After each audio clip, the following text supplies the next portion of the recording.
안녕하세요. 지금은 40대가 된 제가 약 10여 년 전에 직접 겪었던 놀라운 이야기를 애청자 여러분들께 소개시켜드리고자 이렇게 사연을 보내드립니다.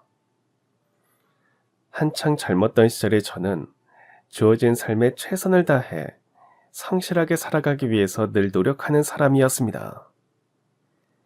학창 시절에는 학생의 본분에 충실하기 위해 열심히 공부를 해서 꽤나 좋은 대학교에 합격할 수 있었고요. 대학을 졸업한 뒤 곧장 서울로 상경해 직장인이 된 이후로도 맡은 바 업무에 늘 최선을 다해왔어요. 비록 규모가 큰 회사까지는 아니었지만 장차 저의 힘으로 크게 키우겠노라고 다짐하며 열심히 일했죠. 그랬던 저의 직장 생활에 처음으로 위기가 닥쳐오게 된 건 저렴한 수입품들이 밀물처럼 쏟아져 들어오면서부터의 일이었습니다. 당시 저희 직장은 국내산 공산품들을 유통하는 업종의 회사였는데요. 그런 저희 회사 입장에선 중국산 수입품 공세가 당연히 큰 위기일 수밖에 없었어요. 특히나 저희 회사에서 오래 근무하며 산전수전 다 겪으셨던 김 부장님의 걱정이 아주 컸어요. 아무래도 우리 회사의 앞날이 그다지 밝지 않은 것 같아. 수입품들의 저가 공세를 오래 견딜 재간이 없거든. 그치만 저희 회사가 유통하는 국산 제품들은 수입품보다 품질이 월등하잖아요. 중국산 저가 공세에 맞서서 고품질을 앞세워보면 승산이 있지 않을까요? 그건 서로 간에 정당한 경쟁이 이루어질 때의 이야기지. 내가 따로 알아보니까 수입을 해오는 회사 쪽에서 적자를 감소해가면서까지 저가 공세를 펼치고 있는 거였어. 그쪽 회사에선 대체 왜 그런 행동을 하는 걸까요? 적자가 쌓이면 결국엔 자기들 회사만 망할 뿐일 텐데요. 저가 공세를 통해서 동일 품목을 판매하는 경쟁 회사들을 모조리 도산시킬 생각인 거야. 만약 그렇게 되면 해당 품목의 가격이 예전보다 비싸지게 되더라도 다른 곳에서는 구매를 할 수 없으니 울며 겨자 먹기 식으로 거래를 할 수밖에 없지 않겠나. 그럼 그때 가서 원래의 정상 가격보다 높게 올려받을 심산일 게 뻔해. 그렇겠네요. 적자 공세를 펼치면서 쌓였던 부채는 높은 가격으로 거래하면서 만회하고 훗날 흑자로 전환할 수 있을 테니까요. 물론 저희 회사에게 여력이 있었다면 납품 단가를 낮추어서 가격 경쟁력을 확보하는 방식으로 대응을 했었을 거예요. 하지만 현실적인 문제 때문에 불가능할 뿐이었죠. 당시에 저희 회사는 이미 더는 단가를 낮추기가 어려울 정도의 저마진으로 납품을 하고 있었거든요. 수입품의 저가 공세가 시작되기 전까지는 비록 저마진이었을지언정 대규모로 납품을 했기에 저희 회사가 충분한 이익을 거둘 수 있었지만 저가 공세 이후로는 상황이 자꾸만 힘들어지기만 했어요. 수입산 저가 공세에 밀려버린 나머지 저희 회사를 지탱시켜 주었던 대규모 납품이 사실상 불가능해졌거든요. 그런 와중에 회사 내부적으로도 뒤숭숭한 일이 하나 생겼습니다. 창업주인 1대 사장님께서 건강상의 이유로 은퇴를 하셨고 아들이 2대 사장으로 취임을 하게 된 것이었죠.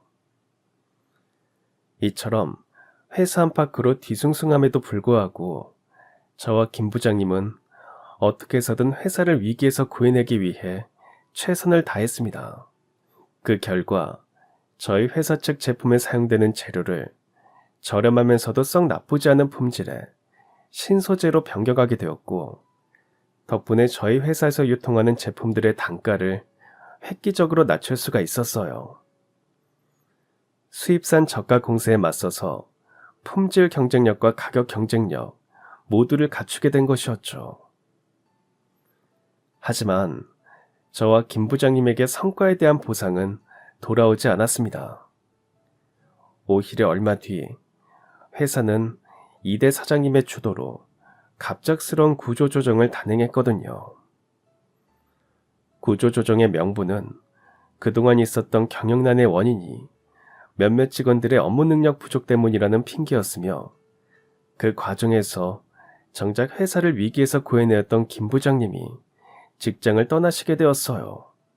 이는 너무나도 불합리한 처사였기에 저를 비롯한 많은 직원들이 적지 않은 불만을 품게 되었는데요. 심지어 회사의 갑작스러운 구조조정이 이루어진 진짜 이유마저도 결코 정의롭지가 않은 것이었습니다. 새로 부임한 이대 사장님이 회사 내 중요한 자리들마다 자기 쪽 사람들로 채워넣기 위해 갑작스러운 구조조정을 단행한 것이었거든요. 구조조정을 당해 회사를 떠난 김 부장님의 자리는 역시나 이대 사장님 쪽 사람이 채우게 되었고요. 문제는 김 부장의 자리에 새로운 사람이 부장 자리에 앉기에는 너무나도 젊고 경험조차 일천한 낙하산 직원이라는 점이었습니다. 그런 사람이 새 부장으로 오게 된 이유는 이대 사장님의 처조카였기 때문이었어요. 즉, 아무런 경험도 능력도 없는 사람이 이대 사장의 친인척이라는 이유로 마치 낙하산처럼 뚝 떨어져서 중요한 자리를 꿰차게 되어버린 것이었죠. 그러한 상황은 저에게 직접적인 타격으로 다가왔습니다. 낙하산 부장이 만약 업무 능력이라도 출중한 사람이었다면 전 아무런 할 말이 없었겠지만, 낙하산 부장의 업무 능력은 신입사원만도 못한 것이었어요. 스스로가 능력이 없으니 모든 업무는 직속 부하 직원인 저에게 모두 떠맡겼고요. 더군다나 새 부장은 인성마저도 최악이었습니다. 직원들에게 툭하면 폭언과 폭설을 내뱉지를 않나, 법인카드를 자기 개인 카드처럼 펑펑 써제끼지를 않나, 심지어 부하 직원의 업무 성과를 가로채기 일쑤였어요. 정말 이제 눈뜨고 못 봐줄 지경이었죠. 그럼에도 제가 마음을 다잡고 뒤숭숭해진 직장 생활을 버틸 수 있었던 이유는 먼 고향에 계신 어머니 덕분이었습니다.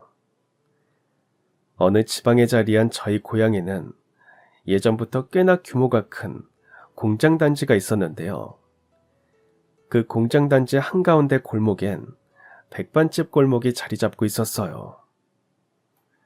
춘천에 닭갈비 골목이 있고 의정부에 부대찌개 골목이 있는 것처럼 말이죠. 아무튼 고향 백반집 골목에 자리한 식당들은 공장에서 일하시는 분들에게 저렴한 가격에 정성스러운 백반을 제공하는 가게들이었는데요. 제가 직장 생활을 하던 당시엔 백반집이 몇 남지 않을 정도로 골목 자체가 이미 많이 쇠락해 있었지만, 그럼에도 저희 어머니의 식당은 원조 터줏대감 백반집으로서 장사가 꾸준하게 잘 되는 가게였어요. 저는 뒤숭숭해진 직장 생활로 인해 심신이 지칠 때마다 주말을 이용해 고향으로 내려갔습니다. 그리고 어머니께서는 지쳐서 내려온 늦둥이 외동딸인 저를 매번 아주 포근하고 따뜻하게 반겨주셨습니다. 더욱이 저희 어머니의 음식 솜씨는 원조 터줏대감 백반집 주인장의 명성에 걸맞게 아주 뛰어나셨어요. 어머니께서 솜씨를 10분 발휘해 직접 끓여주신 찌개에 밥을 말아가지고 땀을 뻘뻘 흘려가며 한 그릇을 뚝딱 비우고 나면 몸과 마음이 어찌나 개운하던지, 그동안 직장 생활을 하면서 쌓인 마음의 응어리마저도 한꺼번에 싹 사라지는 것 같은 기분이었죠. 물론 저라고 고향집에 내려갈 때마다 철부지처럼 마냥 이부자리에서 뒹굴거나 놀고 먹었던 건 절대로 아니었어요. 늦둥이 외동딸로서 늘 바쁜 어머니의 식당 일을 도와드렸죠. 그런 저의 모습을 볼 때마다 식당 단골 손님분들께서는 효녀라는 칭찬을 아끼지 않으셨습니다. 덕분에 또 한 번의 마음의 위안을 얻게 된 저는 다시금 용기를 내어 회사에 출근을 할 수 있었는데요. 그런 일상이 반복되던 어느 날, 결국 사달이 나고야 말았습니다. 제가 낙하산 부장과 한판 대차게 붙게 된 거죠. 앞으로 직원들의 점심 식사비를 3,000원 이내로 제한하겠다고요? 구내식당을 운영하지 않는 대신에 점심 식대를 회사에서 지원해주는 걸로 되어 있다는 건 부장님도 잘 아시잖아요. 누가 언제 점심 굶고 일하라고 했습니까? 직원들 점심 식사비도 우리 회사의 지출이니만큼 값싸게 아껴서 먹으라는 것뿐입니다. 회사 지출을 줄여보려고 고민한 끝에 제가 직접 내린 결정이고요. 아무리 그래도 이건 아니죠. 이 동네 물가가 얼마나 비싼지 부장님도 잘 아시잖아요. 고작 3,000원으로 제대로 된 식사를 할 수 있는 곳이 어디 있다고 이러세요? 그 값에 밥 먹을 식당이 정 없으면 1,000원짜리 김밥으로 때우든가 말든가 각자 알아서들 하세요. 그리고 내 결정에 불만 있으면 사장님한테 직접 항의하세요. 그래봤자 사장님은 조카인 내 편을 들어주시겠지만. 그런 이야기를 들으며 진짜 속에서 천불이 나더라고요. 뭐니 해도 세상에서 가장 더럽고 치사한 게 사람 먹는 걸로 딴지를 거는 거잖아요. 더구나 당시 직원들과 회사 사이엔 구내식당을 운영하지 않는 대신 직원들에게 점심 식대를 지원해주기로 약속이 되어 있는 상황이었어요. 그럼에도 앞으로 점심값을 3,000원까지만 허락해주겠다는 건 직원들과의 약속을 어기겠다는 것일 뿐더러 저희를 그야말로 푸대접하겠다는 말과 다름이 없는 상황이었던 거죠. 지금보다 물가가 훨씬 쌌던 그 당시에도 3,000원으로 제대로 된 끼니를 해결할 수 있는 식당은 사실상 거의 없었으니까요. 더군다나 저는 그동안 낙하산 부장으로 인해 마음속 응어리가 쌓일 대로 쌓여있던 상황이었습니다. 그런 와중에 푸대접까지 받게 되었으니 정말이지 직장 생활에 대한 회의감이 쏟아져 내리더라고요. 그래서 저는 고향에 계신 어머니에게 찾아가 하소연을 하게 되었습니다. 아이고, 그동안 우리 딸이 마음고생이 정말 많았겠구나. 세상에서 가장 하면 안 되는 짓이 사람 먹는 걸로 인색하게 구는 건데. 제 말이요. 정말이지. 내가 이런 푸대접이나 받으려고 그동안 성실히 근무했던 건가 싶더라고요. 그런 제 말을 들은 어머니께서 잠시 묵묵히 고민을 하시다가 아주 조심스러운 목소리로 말씀하셨습니다. 그럼 이참에 회사에 사표 내고 고향으로 돌아오는 건 어떻겠니? 외할머니 때부터 물려내려온 백반집이 이렇게 떡하니 버티고 있는데 굳이 그 나쁜 회사에서 버티고 있을 이유가 없지 않겠어? 안 그래도 엄마도 이제 나이가 많이 들어서 조금씩 은퇴 준비를 시작해야겠다는 생각을 하고 있던 참이었어. 우리 식당은 너희 외가댁의 가업이나 마찬가지니까 창업주의 외손녀인 우리 딸이 식당을 물려받는 것만큼 뜻깊은 일이 또 없지 않니? 네, 맞습니다. 어머니의 백반집은 사실 돌아가신 외할머니로부터 물려받은 것이었어요. 외할머니가 1대 창업주, 어머니가 2대 주인장이셨죠. 이처럼 유서가 깊은 식당이었던 만큼 평소 저 또한 저희 백반집에 대한 아주 큰 애착을 품고 있었고요. 그럼에도 지난날에 제가 식당의 후계자가 되지 않고 서울로 상경해서 직장인이 되기로 결심했던 이유는 음식에 별다른 소질이 없었기 때문이었어요. 유서 깊은 원조 터줏대감 백반집의 3대째 후계자가 되기에는 저는 많이 부족한 사람이었습니다. 그래서 저는 식당을 물려받으면 어떻겠느냐는 어머니의 제안을 망설일 수밖에는 없었습니다. 그치만 저는 외할머니랑 엄마에 비하면 음식 솜씨가 턱없이 부족하잖아요. 그런 제가 후계자가 되었다간 그동안 쌓은 명성에 먹칠하게 될 건 뻔한 일이고요. 그건 너무 걱정하지 마렴. 원래 사람이 노력하면 못 이루는 일이 없는 법이야. 엄마가 요리의 기초부터 하나하나 잘 알려주고 우리 식당만의 비법도 잘 전수해주면 우리 딸도 충분히 해낼 수 있어. 이 엄마는 우리 딸이 분명 할 수 있을 거라고 믿어. 그렇게 저는 원조 백반집을 물려받기로 결정했고 바로 이어지는 월요일에 출근을 하자마자 사직서를 제출했습니다. 그리고는 한 달 동안 저희 후임자에게 모든 업무를 성실하게 인수인계해 주었죠.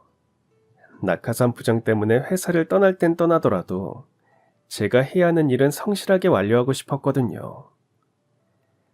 그로부터 한 달 뒤, 저의 퇴산날이 다가왔는데요. 짐을 챙겨 회사를 떠난 곳은 다름 아닌 경찰서였습니다.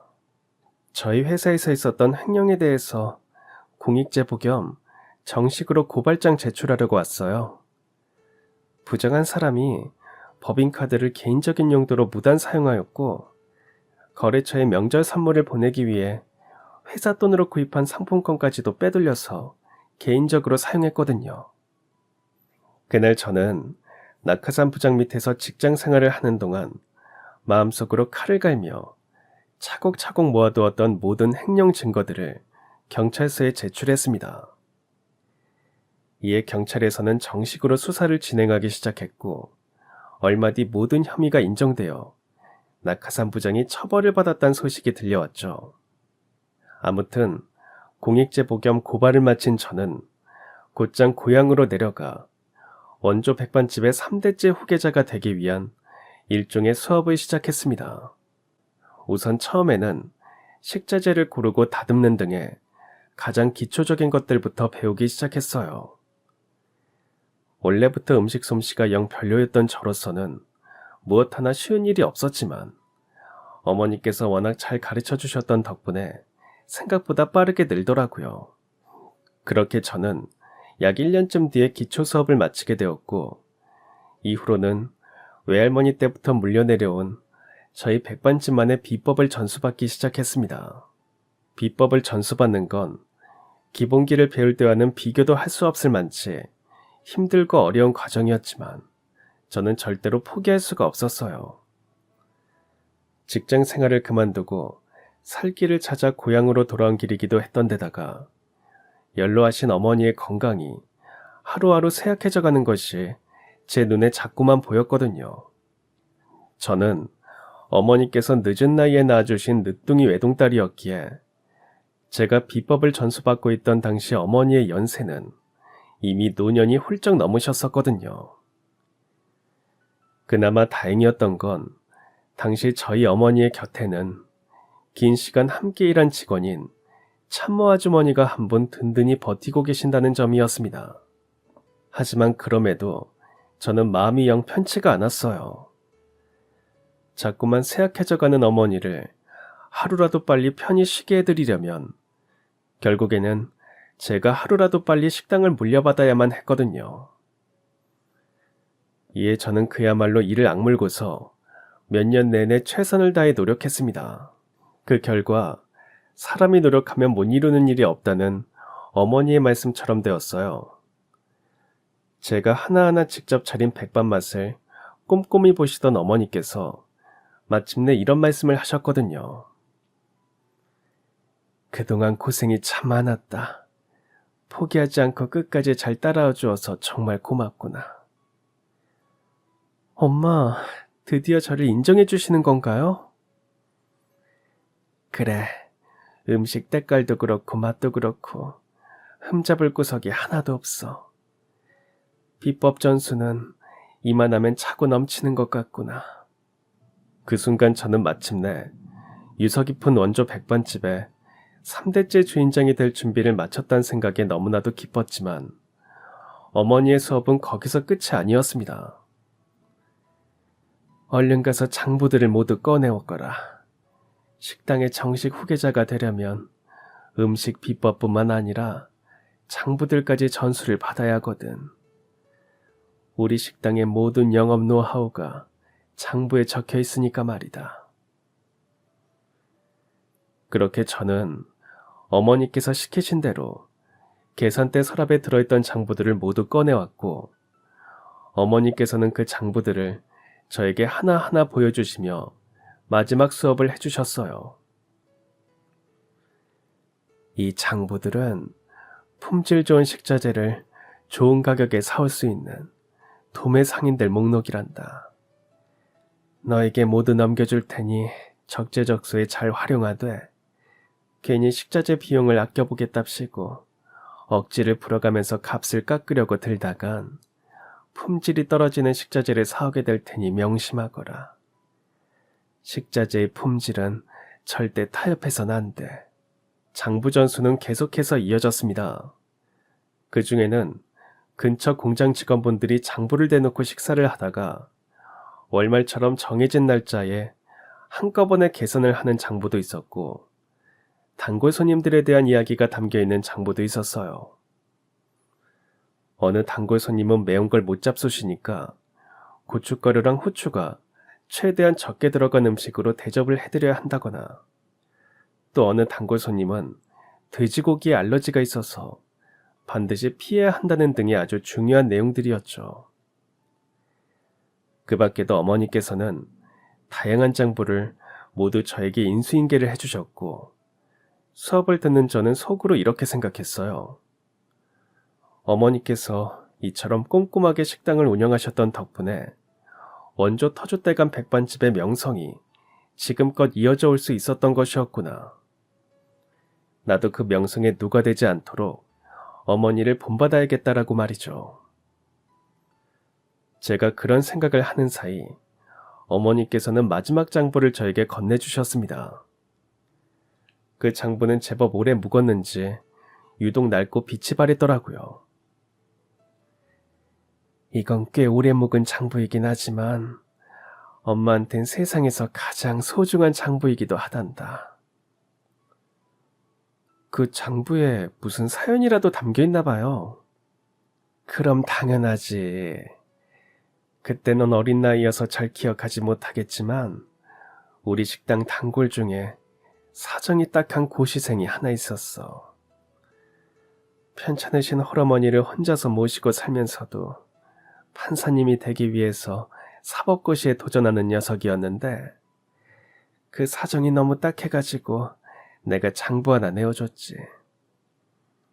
평소엔 외상으로 밥을 먹고 그 내역을 내가 준 장부에 적은 다음에 여유될 때 외상값을 조금씩 갚도록 해주었지. 그렇게 한 2년쯤 지났나? 그 녀석이 외상값을 갚지 않은 채로 소리 소문 없이 잠적을 해버리더구나. 그건 그냥 외상값을 떼어먹힌 것뿐이잖아요. 그 녀석이 그러고 싶어서 그랬겠니? 분명 피치 못할 사정이 생겨 그랬을 게야. 여하간 엄만 그 녀석이 언젠가 반드시 외상값을 갚으러 올 거라고 믿는단다. 그래서 그 장부를 지금껏 버리지 않고 보관하고 있었던 거야. 만약 내가 세상을 떠난 다음에서야 그 녀석이 우리 식당을 다시 찾아오게 되면 엄마가 그 녀석과 인연을 잊지 않았단 증거가 될 수 있잖니. 알았어요, 엄마. 제가 3대째 후계자로서 그 사람이 우리 식당에 다시 찾아오면 꼭 외상값 받을게요. 아니, 오히려 그 반대로 해주었으면 좋겠구나. 그 말씀은 외상값을 받지 말라는 건가요? 만약 내가 없을 때 다시 찾아오면 밥값 받지 말고 한상 푸짐하게 내어주려무나. 그리곤 그 녀석에게 장부 보여주면서 이 이야기만 해주면 돼. 선대 사장님은 이 장부를 손님과의 추억의 징표라고 생각해서 계속 간직하고 있었다고. 손님께서 별탈 없이 지내는 것만으로도 선대 사장님은 이미 외상값을 모두 다 받으신 셈이니까 한상 든든하게 잡수고 가시라고. 그날 마음이 뭉클해진 저는 꼭 그렇게 하겠다며 어머니에게 철석같이 약속을 드렸고 그 낡은 장부를 끝으로 저는 모든 인수인계를 마치게 되었습니다. 제가 유서 깊은 원조 터줏대감 백반집을 물려받아 3대 주인장으로 거듭나는 순간이었죠. 하지만 얼마 뒤 어머니께서는 갑작스레 세상을 떠나고야 마셨습니다. 여느 밤과 다름없이 평온하게 잠자리에 드시더니만 그 길로 소천하셨죠. 이 세상에서의 모든 일을 잘 끝마치고 떠나시는 분처럼 평온한 미소를 머금은 채로 사랑하고 존경하는 어머니의 장례를 치르며 저는 선대 명성에 누가 되지 않도록 최선을 다해 백반집을 운영하겠다는 다짐을 다졌습니다. 이후 장례를 마친 저는 그 각오 그대로를 되새기며 식당으로 나갔는데요. 참 이상한 일이 생기더라고요. 전엔 한 번도 그런 적이 없었는데 참모 아주머니가 무단 결근을 하지 뭐예요. 그냥 무단 결근 정도가 아니라 꽤나 긴 시간 동안 연락이 두절된 상태였어요. 이에 저는 하는 수 없이 혼자서라도 식당을 운영해 나가기 시작했죠. 참모 아주머니에게 불의의 사고가 있었던 건 아니기를 바라면서 말이에요. 그러는 사이 저희 백반집 앞에는 새로운 식당의 개점을 위한 인테리어 공사가 시작되었습니다. 연락 두절이던 참모 아주머니가 다시 모습을 드러낸 건 바로 그 새 식당이 막 개업 준비를 시작하던 날의 일이었어요. 알고 보니까 참모 아주머니가 바로 그 신장개업 식당의 주인장이더라고요. 물론 참모가 자신의 식당을 개업하는 것 자체만으로는 별다른 문제거리가 아니었습니다. 비록 참모네 신장개업 식당이 저희 식당과 똑같은 백반집이라고 할지라도 그것 또한 절대로 문제시 삼을 만한 일은 전혀 아니었죠. 그곳은 이미 오래전부터 백반 골목이었으니 새로운 백반집이 생기는 건 이상한 상황이 아니었거든요. 더군다나 참모 또한 오랜 시간 백반집에서 일했던 사람이라서 백반집을 창업하는 건 당연한 일일 테고요. 하지만 정작 문제는 따로 있었습니다. 저희 백반집의 오랜 단골 손님이 하루는 식당에 자리가 없어서 어쩔 수 없이 참모네 백반집에서 식사를 하게 되었는데요. 바로 이튿날에 저한테 이런 이야기를 전해주시더라고요. 건너편 식당에서 손님 빼돌리기를 시도하고 있는 것 같다고요? 아, 글쎄 그렇다니까. 그 집 주인장이 인테리어 업체 사장이랑 통화하는 내용을 어쩌다 보니까 듣게 되었는데 그 집 주인장이 지금 간판으론 부족한 것 같으니까 간판을 새로 맞춰야겠다는 소리를 하고 있더라고.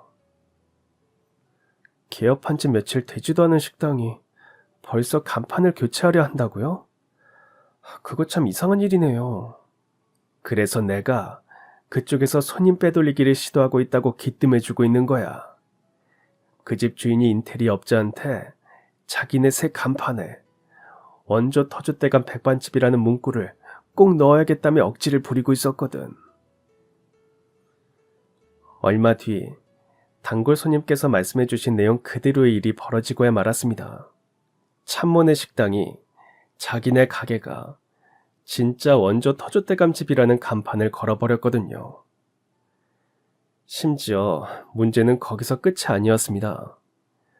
아주 작정하고 원조의 명성을 가로채려고 시도하고 있는 모양인지 백반의 메뉴 구성을 저희 식당이랑 똑같이 바꿔버렸더라고요.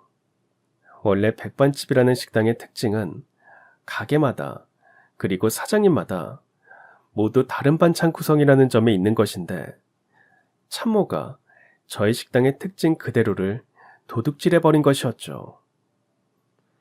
어디 그것뿐이겠어요. 저희 식당의 특징을 도둑질한 것도 모자라서 저희 식당보다 음식값을 1인분당 500원씩을 싸게 받아버리더라고요. 순간 저는 직장 생활을 하면서 겪었던 경험이 불길하게 스쳐 지나갔습니다.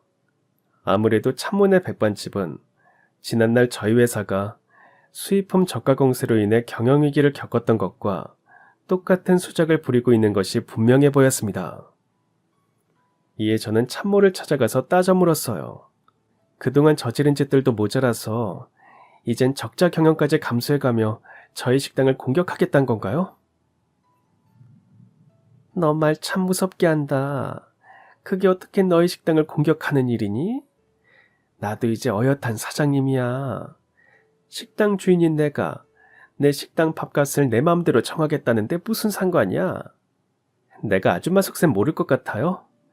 적자 경영을 통해서 이 골목에 있는 백반집들 모두 망하게 만든 다음 아줌마네 식당 하나만 남게 되면 그때 가서 원래 밥값보다 더 비싼 가격을 받아서 그동안의 적자도 메꾸고 돈도 쓸어 담으려는 거잖아요.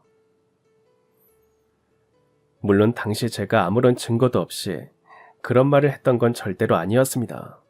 참모네 식당이 어디에서 어떤 값의 식자재를 납품받고 있는지는 골목 백반집들 사장님 사이에선 이미 공공연하게 알려져 있었어요. 그 식자재 납품 단가 대비 밥값과 예상되는 식당 운영비 같은 것들을 제가 직접 정리해서 계산해 보니까 참모네 식당이 제 살 깎아먹기 식으로 아주 무리해가면서까지 밥값을 싸게 받는 식으로 명백한 적자 경영을 하고 있다는 결과가 나왔습니다. 즉 참모는 적자 경영과 저가 공세를 통해서 저희 식당을 포함한 근처 모든 백반집들을 망하게 만들어 놓은 뒤 백반 골목에 혼자 살아남은 틈을 타서 밥값을 원래 정상 가격보다 훨씬 비싸게 올려서 적자도 메꾸고 혼자서 돈도 쓸어 담을 작정이었던 거죠. 다만 당시 참모는 돈이 그다지 많은 형편이 아니었기에 제 살 깎아먹기식 저가 공세를 오랫동안 지속할 순 없는 입장이었어요. 그래서 저는 참모에게 이렇게 경고했죠. 저가 공세는 경쟁자들이 모두 망할 때까지 버틸 수 있을 정도의 큰 자본력이 있어야 성공할 수 있어요. 그러니 둘 중 하나를 잘 생각해서 결정하세요. 이 골목 백반집들이랑 다 같이 상생을 할 것인지 아니면 아줌마네 백반집이 제일 먼저 망하는 꼴을 볼 건지. 하지만 참모는 제 예상보다 훨씬 지독한 사람이더라고요. 제 경고를 분명 들었으면서도 계속해서 저가 공세를 이어나갔는데요. 소문을 듣자 하니 주변에 돈까지 빌려가면서 제 살 깎아먹기식 적자 공세를 이어나가고 있는 것이더라고요. 뭐 그러는 바람에 참모의 목적이 다시 한번 확실히 보이게 되었어요. 모든 백반집들을 다 망하게 만든 다음에 무주공산이 된 백반 골목을 혼자 독식하려는 수작이라는 거 말이죠. 물론 처음에는 참모 뜻대로 되는 일이 하나도 없었습니다. 그 동네 사람들 치고 참모네 식당이 저희 백반집의 짝퉁이란 사실을 모르는 사람이 없던 만큼 어지간해서는 참모네 식당에서 식사를 하지 않았거든요. 그러나 아주 뜻밖의 상황이 벌어지고야 말았어요. 당시 저희 지역 공단의 공장들은 생산 원자재를 대부분 수입에 의존하고 있었는데요. 하필이면 그 원자재가 생산되는 나라에서 전쟁이 벌어지는 바람에 원자재 가격이 폭등해버렸습니다. 그 바람에 공장 사장님들로부터 시작해서 직원분들까지 그야말로 동네 모든 분들의 주머니 사정이 하루가 갈수록 얇아지기 시작했고 결국엔 비록 짝퉁일지언정 다만 500원이라도 저렴한 참모네 식당으로 발길을 돌리더라고요. 참모네 식당에게 손님을 빼앗긴 건 백반 골목의 모든 식당들이 마찬가지였고요. 당시 저희 골목의 사정이 얼마나 흉흉해졌는지 제가 출퇴근길에 오며 가며 마주치는 백반집 사장님들마다 그야말로 곡소리를 내셨습니다. 참모 한 사람 때문에 다 죽게 생겼다면서 말이죠. 더군다나 그분들은 결국엔 서로 같은 동종업계에 종사하는 일종의 동료분들인 셈이었으니 문제의 그 참모는 정말이지 일말의 동업자의식조차 없는 아주 몹쓸 인간이었던 거죠. 그나마 저희 식당은 사정이 조금은 나은 편이었습니다. 3대째 원조 터줏대감 맛집의 명성을 믿고 저희 백반집을 계속해서 찾아주시는 단골 손님들이 계셨던 덕분에 한동안은 별탈 없이 버틸 수 있었어요. 하지만 단골 손님들만으로는 식당이 안정적으로 유지될 수는 없었습니다. 백반집이라는 것이 원래 음식값을 최대한 낮춰서 저마진으로 책정한 뒤에 많은 손님들께 박리담회식 영업을 해서 유지되는 장사인데요. 그런 장사를 유지하려면 단골 손님들과 일반 손님들이 모두 똑같이 중요한데 몹쓸 참모 한 사람 때문에 저희 식당마저도 일반 손님의 발길이 뚝 끊겨버렸으니 졸지에 저로서는 아주 큰 고민에 빠져들 수밖에 없었어요. 식당을 계속해서 운영하려면 음식값을 낮추어서 참모네 식당의 가격 경쟁에 맞서야만 하는 상황이 되어버렸는데 이미 저희 식당의 음식값은 더는 낮출 수 없을 만치 최저가 저마진으로 책정이 되어 있었거든요. 물론 음식값을 낮출 방법이 전혀 없던 건 아니었어요. 식자재를 저렴한 것들로 대체하면 되니까요. 하지만 저는 그 방법만큼은 절대로 사용하고 싶지 않았습니다. 이대주인장인 어머니로부터 값싸고 품질 좋은 식자재는 없다는 가르침을 받았기 때문이었고, 제가 값싼 식자재를 드린다면 당연히 음식 맛이 떨어지게 될 텐데, 그건 저희 백반집의 명성을 깎아먹는 꼴이거든요. 저로선 절대로 그럴 수 없는 노릇이었고요. 그러는 사이 저희 백반집 골목의 상황은 자꾸만 악화되어 갔습니다. 벌써 몇몇 백반집들이 이미 폐업을 하거나 다른 동네로 이전을 추진하기 시작했어요. 바로 그 무렵부터 저 또한 같은 고민을 시작하게 되었습니다. 3대째 이어받은 식당을 이대로 문을 닫게 되느니 차라리 다른 동네로 이전을 해서라도 계속해서 식당을 이어가고 싶었거든요. 이에 저는 고향 지역 안에서 다른 장사 자리가 있나 알아보기 위해 백반집에 임시 휴업 간판을 걸어놓고 며칠 동안 참 많이도 돌아다녔어요. 하지만 좀처럼 마땅한 장사 자리가 눈에 띄지를 않더라고요. 그럼에도 포기할 수 없었던 저는 며칠을 더 돌아다닌 끝에 마음에 꽉 차지는 않지만 그래도 이 정도면 그럭저럭 장사를 해볼 수 있겠다 싶은 자리를 하나 찾아내는데요. 문제는 그 자리의 전세금이 제 생각보다 꽤나 높았다는 점이었습니다. 제 수중에 있는 돈으로는 부족했어요. 그래서 저는 하는 수 없이 친한 부동산 사장님을 찾아갔습니다. 그 부동산은 저희 백반골목 안에 자리한 곳이었고, 부동산 사장님께서는 저희 백반집의 오랜 단골분이셨죠.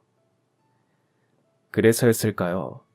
제 속마음을 아주 훤히 깨고 계시더라고요. 지금 장사하고 있는 가게 전세금을 빼서 다른 동네로 가게를 옮겨가려는 생각으로 찾아온 거지. 에휴, 상도덕도 없는 옆에 내 하나 때문에 동네 전체가 이게 무슨 꼴인지 원. 일단 지금은 저의 식당을 지켜내는 게 우선이에요. 그래서 말인데요, 사장님. 저희 식당 자리를 매물로 내놓아 주세요. 전세 계약 기간을 다 못 채우고 나가는 거니까 제 쪽에서 다음번 세입자를 찾는 게 도의적으로 맞는 것 같거든요. 바로 그때였습니다. 문제의 몹쓸 참모가 마치 기다렸다는 듯이 부동산으로 들어오더라고요. 어쩐지 제가 백반골목을 지나갈 때부터 부동산에 들어갈 때까지 참모가 길 건너편에서 저를 유심히 지켜보더니 분명 무슨 꿍꿍이가 있는 것 같았습니다. 아무튼 부동산 사장님께서는 연초를 한 대 태우고 오겠다면서 저랑 참모가 둘이서 대화를 할 수 있도록 자리를 비켜주셨어요. 그러기가 무섭게 참모가 그 검은 본색을 드러냈죠. 내가 권리금까지 싹 다 챙겨줄 테니까 지금 걸려있는 그 집 간판 그대로 나한테 넘기는 게 어때? 제가 바보예요? 우리 집 간판 그대로 그쪽에 넘기면 아줌마가 그 간판을 앞세워서 원조집 행세를 할 게 뻔한데 저는 그렇겐 절대 못합니다. 우리 백반집은 다른 동네로 이전을 해서라도 3대째 정식 후계자인 제 손으로 직접 이어갈 겁니다. 아이고, 그놈의 자부심 하나는 대단하네. 정작 자기네 엄마란 사람이 이 식당에 호랑이 한 마리 들여놓은 줄도 모르고. 설마 처음부터 흑심을 품고 일부러 저희 엄마 옆에서 일했던 거예요? 그래, 애초부터 원조집 명성을 가져오기 위해서 일부러 너네 엄마 밑으로 들어가서 일했던 거야. 그것도 모른 채로 날 주방에 들여놓은 너네 엄마가 멍청한 사람이었던 거고. 네, 맞습니다.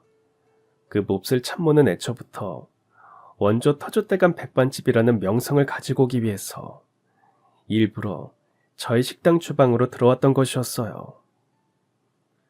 훗날 짝퉁 식당을 창업한 참모가 제살 깎아먹기식 적자 경영을 감수하면서도 저가 공세를 억지로 펼쳐가면서까지 저희 식당을 포함한 골목 내 모든 백반집을 망하게 만들려고 했던 것 또한 같은 맥락에서의 수작질이었고요. 저희 식당의 원조 터줏대감집 명성을 포함해서 백반 골목 전체를 참모 혼자 독차지하기 위해서였던 거죠. 아무튼 그런 이야기를 듣게 된 저는 치솟는 분노를 주체하지 못한 나머지 거의 악을 질러대듯 참모에게 따져 물었어요. 정말로 악독한 사람이군요. 골목 백반집 사장님들께 수많은 패를 끼친 걸로도 모자라서 어떻게 그런 꿍꿍이를 제 면전에 대놓고 떠들어댈 수가 있는 거냐고요. 원래 유리한 입장에 있는 사람 입에선 못 나올 말이 없는 법이란다. 주변에 족족 망해 나가는 식당들 뿐인데 감히 누가 너네 가게 자리에 새로 전세를 들어가려고 하겠냐고. 그렇게 해줄 사람은 오직 나 하나뿐이니까 좋은 말로 할 때 권리금이라도 챙겨받고 물러나지 그래?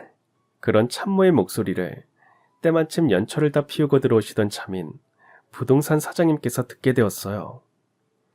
이에 사장님께서는 참모에게 한마디 거하게 퍼보려고 하셨지만 제가 나서서 사장님을 말렸습니다.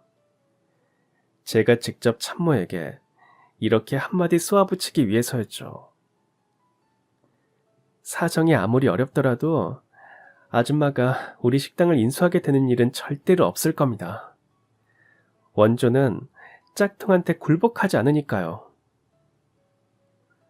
그러자 부동산 사장님께서 아주 고소하다는 웃음을 터뜨리며 몹쓸 참모를 내쫓아 버리더니만 곧장 저에게 이렇게 말씀하시더라고요.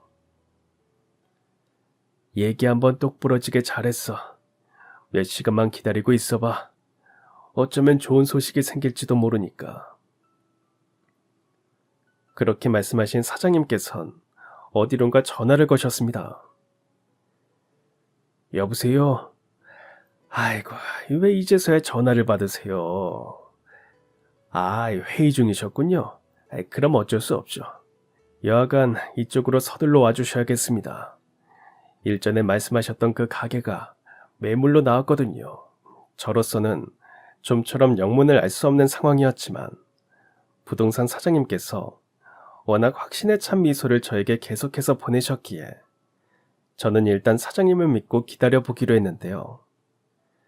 그로부터 몇 시간 뒤 부동산 문이 열리면서 들어온 사람은 몹쓸 참모와 그 가족들이었습니다. 장사를 마친 참모가 이번엔 자기 식구들까지 대동하고 다시 쳐들어온 거죠. 아니나 다를까 참모와 그 가족들은 저에게 식당을 통째로 넘기라며 험악한 목소리로 닥달을 하기 시작했는데요. 그들이 막 저를 닥달하기 시작하던 참에 또 한 번 부동산 문이 열리면서 어느 고급 정장을 차려입은 젊은 아저씨 한 분이 경호원을 대동한 채로 들어오더라고요. 막내 삼촌뻘 연배 정도 되어 보이는 젊은 아저씨께선 우선 저에게 이렇게 말씀하셨습니다. 부동산 사장님 통해서 지금까지의 대략적인 상황은 전달받았어요. 우선 저 똥파리들부터 치워놓은 다음에 찬찬히 이야기 나누시죠. 그렇게 말씀하신 아저씨께선 경호원들을 향해 아주 매서운 눈빛을 보내셨고 경호원분들이 즉시 참모와 그 가족들을 아주 단호하게 내쫓아버렸죠. 그제서야 저는 젊은 아저씨와 대화를 나눌 수 있었습니다. 저를 찾아오신 게 맞나요? 아무리 생각해봐도 저랑은 안면이 없으신 분 같아서요. 안면이라면 사장님네 어머님이랑 있습니다. 혹시 어머니께서 저에 대한 이야기를 해주신 적이 없었나요? 아저씨는 제가 아니라 어머니와 깊은 안면이 있다면서 자신의 이름을 말해주었습니다. 그 이름을 들은 저는 화들짝 놀라고야 말았어요. 어머니께서 살아생전 마지막으로 인수인계해 주셨던 유독 낡고 소중한 장부 주인의 이름과 같았거든요. 그럼 아저씨가 어머니께서 말씀하신 그 고시생손님이세요? 네, 맞아요. 제가 그때 장부 외삭값 떼먹고 도망쳤던 사람이에요. 아주머니네 식당이 폐업이기 때문에 매물로 나왔다는 소식을 듣고선 곧장 비행기를 타고 급히 달려왔고요. 그때 저는 아주머니네 백반집에서 외상으로 낀 일을 해결했었습니다. 짬짬이 번 돈으로 편찮으신 홀어머니를 봉양하고 사법고시 준비하는 데 쓰고 나면 밥을 사 먹을 돈이 없었거든요. 그런 제 사정이 딱해 보였던 모양인지 아주머니께서 장부를 하나 만들어 주시더라고요. 외상값을 장부에 기록해 두었다가 여유될 때 조금씩 갚으면 되니까 부담 갖지 말고 와서 매일 끼니를 해결하라고. 공부하는 사람이 밥 굶으면 머리가 안 돌아가는 법이라고. 그렇게 거의 2년을 매일같이 외상으로 밥을 먹었지만 저는 그 외상값을 끝내 갚지 못했습니다. 홀어머니께서 돌아가시면서 저에게 유언을 남기셨거든요. 그때 아저씨네 홀어머니께서 남기신 유언은 아들이 취직해서 자리를 잡고 살아가는 모습을 하늘에서라도 보는 것이 마지막 소원이라는 것이었다고 합니다. 그 유언을 차마 외면할 수 없던 아저씨는 결국 사법고시를 포기한 채로 직장을 찾아 서울로 상경하셨어요. 주머니에 가진 돈이 정말 없어서 저희 어머니 백반집에 장부 외상값을 갚지 못한 채로 마치 도망을 치듯 말이죠. 그렇게 서울로 상경한 저는 다행히 금방 취직을 하게 되었어요. 어머니께서 하늘에서 지켜보고 계신다고 생각하면서 전 열심히 일만 하면서 지냈죠. 물론 백반집 아주머니와 있었던 일이 제겐 큰 힘이 되어 주었고요. 장차 꼭 성공한 사람이 되어서 과거의 외상값을 꼭 몇 배로 갚아드리겠다는 생각으로 힘든 서울살이와 직장생활을 버텨낼 수 있었거든요. 그런 생각으로 하루하루 열심히 살던 아저씨는 직장생활을 하면서 쌓은 경험을 바탕으로 창업에 과감하게 도전해 사장님이 되었고, 이후 뼈를 깎는 노력을 거듭한 끝에 마침내 회사를 주식시장에 상장까지 하게 된 것이었습니다. 그토록 염원하던 성공한 사람이 된 것이었죠.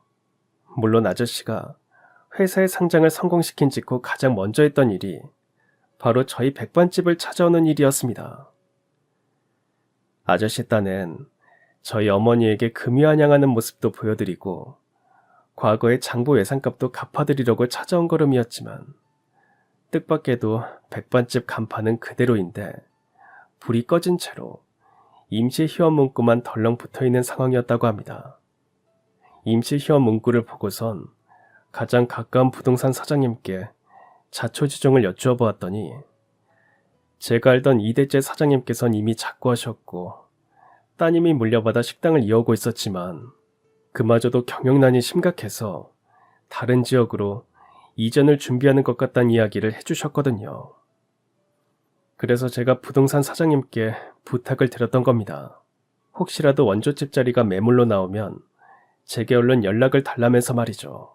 처음에 저는 힘을 써주겠다는 아저씨의 말을 제대로 이해하지 못한 나머지 그저 외상값을 갚아주시려는 거라고 생각했어요. 하지만 그런 뜻이 아니더라고요. 전세금으로 묶여있는 돈을 운영자금으로 사용할 수 있다면 짝퉁 식당과의 경쟁에서 버텨낼 수 있겠습니까? 그렇게 할 수 있다면야 당연히 버텨낼 수 있죠. 짝퉁집 쪽에서 자본금도 많지 않은 주제에 적자까지 떠나가면서 저가 공세를 계속 이어가느라고 빚까지 내가면서 버티고 있는 실정이거든요.